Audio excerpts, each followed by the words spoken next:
Telugu. How do wrinkles from facial expression, muscles and skin health? మనకి మొహం మీద ముడతలు ఎందుకు పడతాయి అని చెప్తున్నాడు. ఏమని చెప్తున్నాడు? మనకి ఎప్పుడైతే మజిల్ కాదు, ఎప్పుడైతే మనకి స్కిన్లో 3 లేయర్స్ ఉంటాయి. డర్మిస్, ఎపిడర్మిస్ అంటే మనం చూడగలిగింది, దాని కింద డర్మిస్ ఉంటుంది, అంటే దాని కింద లేయర్, దాని కింద ఫ్యాట్ మజిల్ ఉంటుందంట. ఆ ఫ్యాట్ మజిల్ కింద మజిల్ ఉంటుందంట.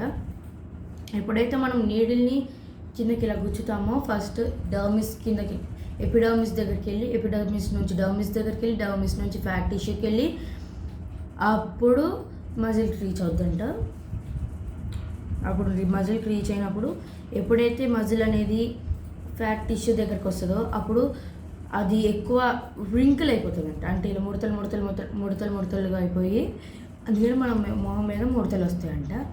ఇంకోటి నేను చెప్పాడు, మన ఫేస్ దగ్గర ఇక్కడ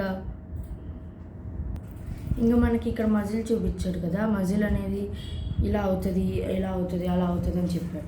ఇలా అవుతుంది, అలా అవుతుంది అంటే మనకి డర్మిస్ మనకు మొహం మీద కాకుండా లెగ్స్ మీద, హ్యాండ్స్ మీద చేసినప్పుడు మొహం మీద మాత్రం చేయడానికి రాదంట.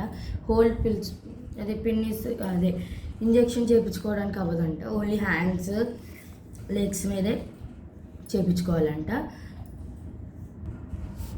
ఇంకా మనకి మనకి ఇక్కడ డింపుల్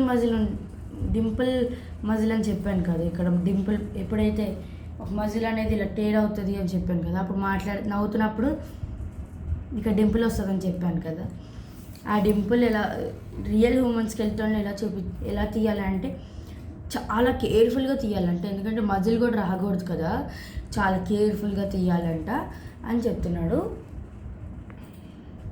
ఇంకా కొన్ని ఇంజెక్షన్స్ అలా చేయించుకోవాలంట, రింకిల్స్ రాకుండా ఉండడానికి. ఇంకా బాయ్ ఫ్రెండ్స్.